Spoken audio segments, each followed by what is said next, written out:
soft-bombed capital of China takes Japanese air raids as usual.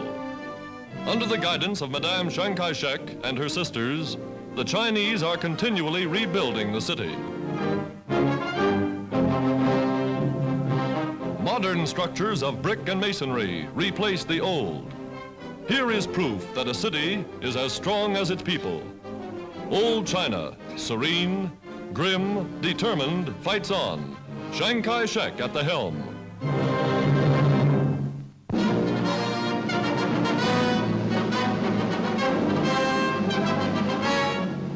In Washington, the Chief of the Army Air Corps decorates a hero of the war in the South Pacific. Colonel Sweeney, a fighting pilot of Marines, wins the Distinguished Service Cross for unusual heroism under fire. The colonel flew with those famous flying fortresses in the United States victory at Midway. Now, with a medal for valor, he's going back for another crack at the enemy.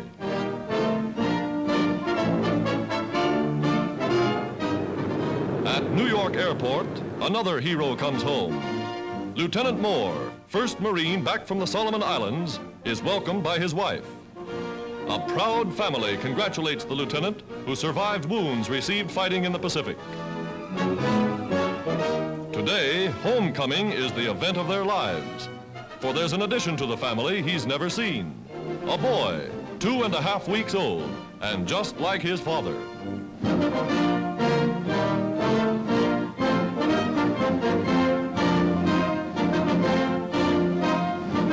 To Lieutenant Moore, decorated for heroism, dive bombing a Jap carrier in the Solomon Islands, blasting the enemy at Midway, was a mild thrill compared with his homecoming.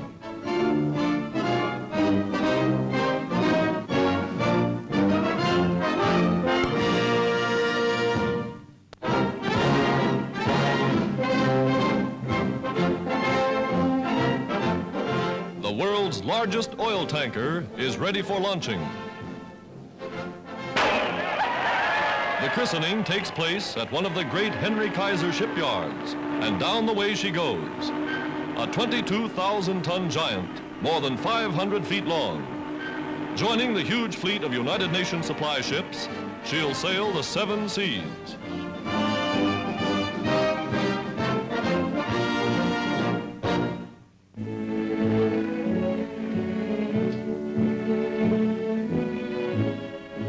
At Arlington National Cemetery, Turkish journalists, headed by the well-known Hüseyin Yalçın, deputy to the Grand National Assembly, mark the 19th anniversary of the Turkish Republic with a simple tribute to America's war dead.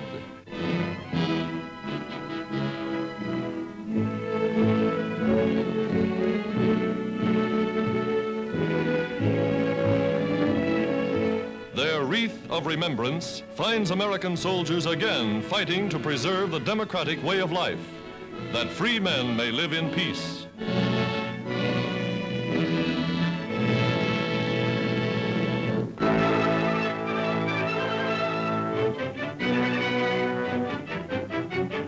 San Francisco's Chinatown celebrates the capture of a 2-man Japanese submarine, returned here as a trophy of war. Chinese priests drive out lingering devils with their ancient dragon dance.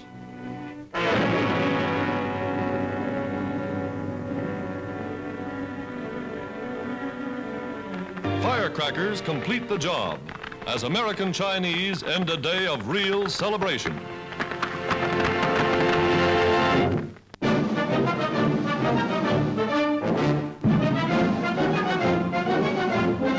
Clark Gable, cinema idol of millions, bronzed and tough, is now an officer in the United States Army Air Corps.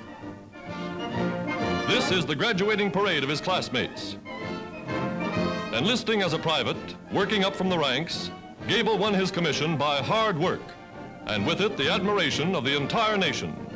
Congratulations from the general in command. Today, as Lieutenant Gable, he plays his greatest role of all time, an officer in the Air Force of his country.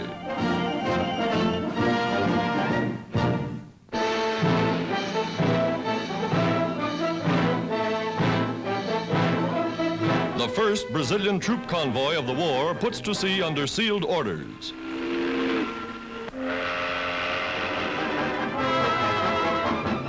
Constant vigilance is maintained. Lookouts search the horizon for lurking enemy submarines. Brazilian and United States warships patrol the route. At an unnamed Brazilian port, they prepare to disembark.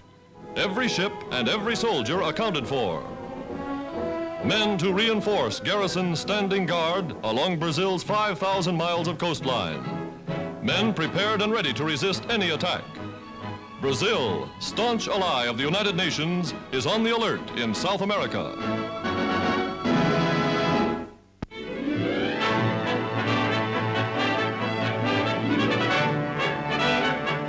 Five little suitcases of Canada's famous Five Little Girls are going to the big city to help the Dominion's Victory Loan Drive.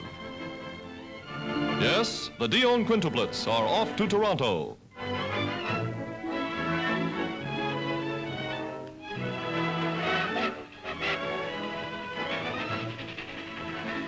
Even though they're celebrities, dining in a railway car is a rare and thrilling experience. 8.5 years old, they've left home only once before, and then to meet the King and Queen. En route, with Annette at the organ, they rehearse songs they'll sing when they make their first appearance on the stage. They leave the train early to avoid crowds waiting at the station. Then, meeting Ontario's new premier, little Emily promptly sells her first bond. 5 little daughters of Canada, all doing their bit to help win the war.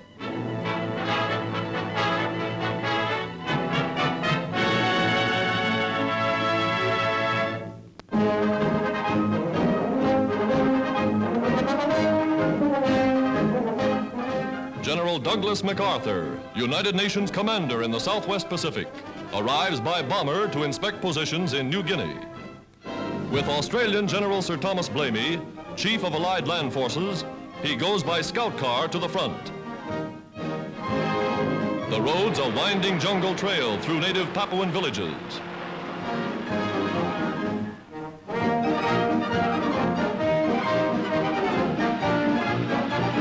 Stopping for lunch in the field kitchen of an Australian outpost, the general gets a first-hand picture of the wild terrain over which his men are fighting.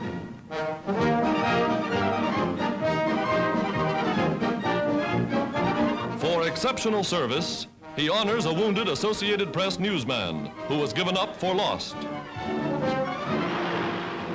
Then deeper into the jungle, speeding over roads literally hacked out of the wilderness, on toward advanced positions in the Owen Stanley Mountains, past native carriers who volunteer to bring fighting supplies to his men.